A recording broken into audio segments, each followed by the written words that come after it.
Chemistry subject का, रसायन यानी कि रसायन विज्ञान का जो आपको मासिक टेस्ट हो रहा अगस्त महीने का, उसका पेपर का सॉल्यूशन अपन प्रोवाइड करेंगे।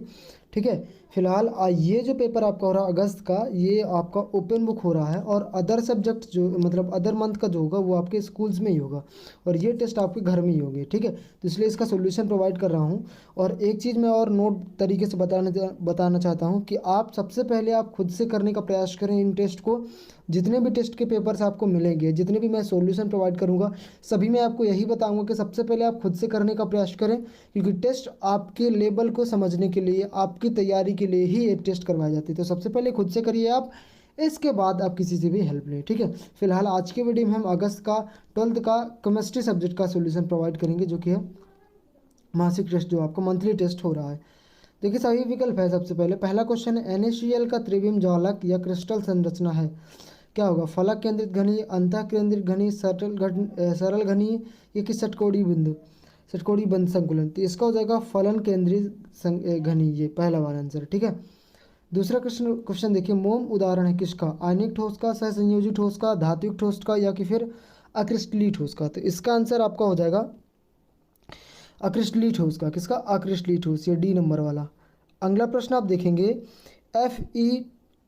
Fe3CO3Ni किस प्रकार के चुंबकीय पदार्थ हैं? इसका अनुचुंबकीय, लौह चुंबकीय, प्रतिचुंबकीय कि प्रतिलौह चुंबकीय? इसका आंसर हो जाएगा लौह चुंबकीय। क्लियर? इसका हुआ ये, इसका अक्रिस्टलीय, और इसका हो गया ये लौह चुंबकीय। चलिए अगला प्रश्न देखेंगे अपन, फिल इन द ब्लैंक्स आया हुआ है। क्वार्टज कांच डैश डैश ठोस है, क्वार्टज कांच क्या है? इसको फिलहाल अभी मुझे आइडिया नहीं है, आप कमेंट सेक्शन में बता सकते हैं अगर आपको आइडिया है, अदरवाइज मैं आपको टेलीग्राम के चैनल पे आपको रिप्लाई दे दूंगा अगर आप क्वेश्चन करें इसमें, जो भी मैं वीडियोस के लिंक सेंड करूंगा। ठीक है, तो आप हमारे टेलीग्राम का चैनल जरूर ज्वाइन कर लें, डिस्क्रिप्शन बॉक्स में लिंक मिल जाएगा, वहाँ आपको स्टडी मटेरियल वगैरह प्रोवाइड करता रहता हूँ। सेकंड क्वेश्चन आप देखिए, तनु विलियम हेतु वांट का हाफ समीकरण है, इसका आंसर हो जाएगा आपका पाई बराबर CR2। क्या हो जाएगा? पाई बराबर CR2। चलिए अगला प्रश्न देखिएगा, थर्ड क्वेश्चन, जिसमें से आपको 3 प्रश्न करने हैं, कुल मिला के 6 अंक हैं मिलेंगे। अब देखिए पहला है, यूनिट सेल के घनत्व का सूत्र क्या होता है? तो यूनिट सेल के घनत्व का सूत्र।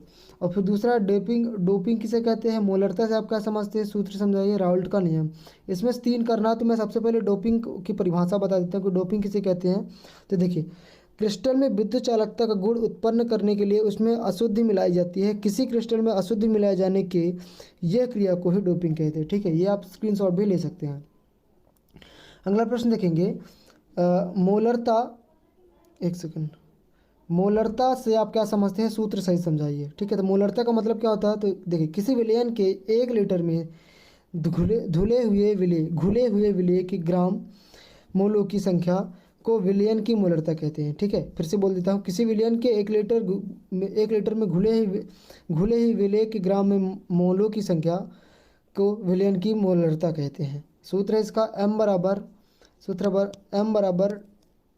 W/1000/m/v।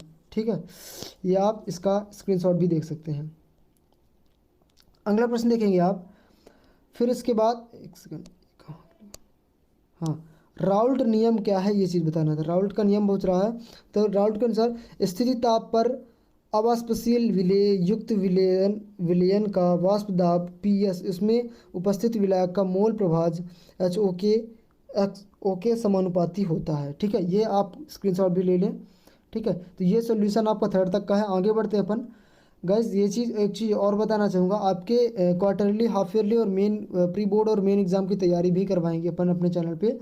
मोस्ट इंपॉर्टेंट क्वेश्चन भी प्रोवाइड करेंगे आपको, तो चैनल को सब्सक्राइब करके जरूर रख लें। जैसा कि हमने बेसलाइन टेस्ट का सॉल्यूशन प्रोवाइड करा था, उसी तरीके से आपके लिए हर तरीके से हेल्प करूँगा। ठीक है, चलिए चौथा नंबर देखिए, चौथे का प्रश्न है, आदर्श एवं अनादर्श विलयन में प्रमुख अंतर लिखिए। कोई 3 उदाहरण बताना है।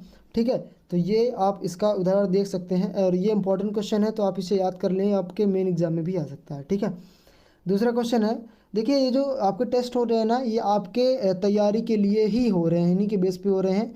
तो इन क्वेश्चंस को आप पेपर के बस आधार पर ना याद करें, पेपर के लिए बस ना पढ़ें, इसको तैयारी के माध्यम से भी याद करें, ताकि आपको आगे अगर एग्ज़ाम में आता है तो आपसे बन जाना चाहिए। फिर इसके बाद अगला प्रश्न देखिए, समपराशरी, अतिपराशरी और अल्पपराशरी विलयन क्या होता है, इसके बारे में बताना। तो इन सब की आपको डेफिनेशन लिखनी है, जिसकी डेफिनेशन ये आप स्क्रीनशॉट यहाँ ले सकते हैं, ठीक है। चलिए नेक्स्ट क्वेश्चन देखते हैं। हाँ, ये थर्ड वाला नहीं है। चौथा, पर्वतीय क्षेत्रों में रोड से बर्फ आइस हटाने के लिए CaCl2 कैल्शियम का उपयोग किया जाता है। इसका आप ये आप स्क्रीनशॉट ले लें, ठीक है। तो ये सभी के सारे सॉल्यूशन है।